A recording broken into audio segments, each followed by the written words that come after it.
bukan berarti orang mencari dana bantuan untuk pembangunan pesantren khususnya atau masjid itu salah, tidak salah. Saya melihatnya itu lebih kepada ujian barangkali dari seorang guru kepada muridnya supaya saya ini sejauh mana saya taat dan sabar, karena memang banyak orang bilang Habib Gures ini keras katanya dia. Mungkin beliau ingin melunakkan saya, ingin menjinakkan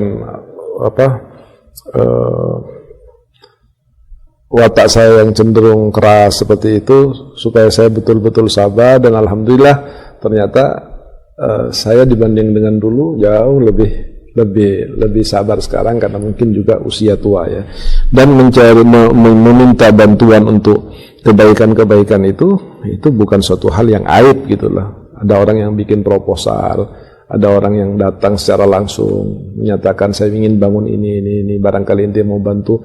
Itu tidak, itu termasuk mengingatkan orang terhadap kebaikan dan memberi peluang kepada orang untuk berbuat amal khair gitu loh, amal jariah. Saya juga pernah dinasihati oleh almarhum paman saya, Al-Habib Hasan Baharun rahimahullah, pendiri Dalwa itu. Pada saat itu saya diajak oleh beliau untuk menemani ke tempat satu orang kaya dalam rangka menyampaikan program pembangunan yang akan dilakukan oleh pesantren. Saya ikut bersama Habib Hasan, waktu itu naik bajai di Jakarta. Kita nunggu di depan. Rahimahullah, Habib Hasan Baharun itu orang yang sabar sekali, dan Habib Hasan mungkin juga tahu merasakan kesabarannya Habib Hasan Baharun. Beliau nunggu di depan. Saya sudah nggak betah.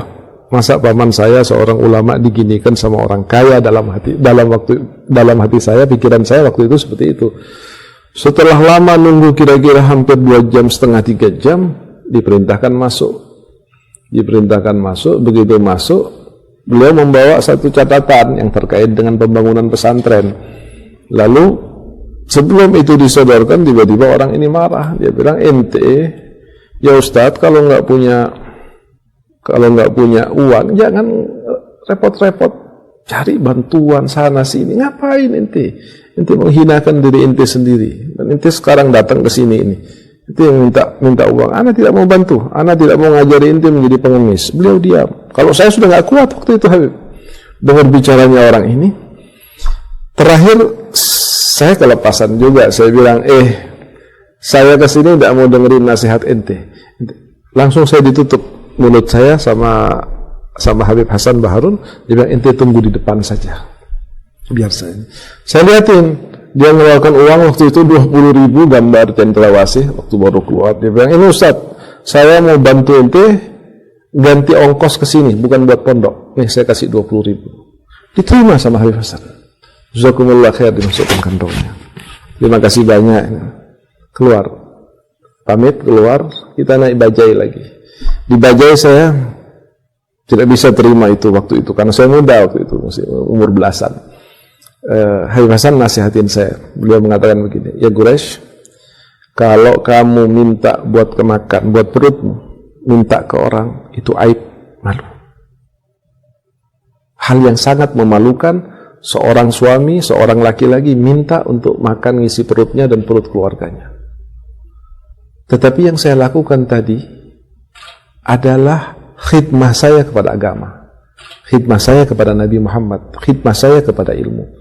Biarkan orang mau menilai saya apa, toh kalau dia ikhlas yaumul qiyamah, yang akan mengucapkan terima kasih bukan saya, tapi dia yang membantu itu akan mengucapkan mungkin dengan tangisan, mengatakan jazakumullah khair ya Ustadz Hasan, ente waktu itu mau terima bantuan saya, ente jadikan pesantren, ente buat masjid, ente buat kelas. Berapa ratus orang yang sudah keluar menjadi ulama, menjadi orang ngerti, menjadi orang sadar dari hanya sekedar 10, 50, 100 saksemen yang saya bantukan. Nah, di situ saya mengambil sebuah kesimpulan bahwa meminta sesuatu kepada orang lain untuk Allah dan Rasulnya itu istilahnya minallah ilallah. Yang nggak boleh, yang aib itu kalau kita minta sesuatu untuk kita. Saya minta uang buat apa? Saya mau ganti mobil. Nah, itu aib. Saya minta uang buat apa? Buat saya bangun rumah 2 lantai untuk rumah saya. Nggak boleh. kurang baik. Tapi saya minta buat masjid. Itu suatu hal yang wajar. Karena siapa lagi? Kan nggak mungkin kita akan minta atau berharap dari non-muslim untuk membangunkan masjid, untuk membangun pesantren.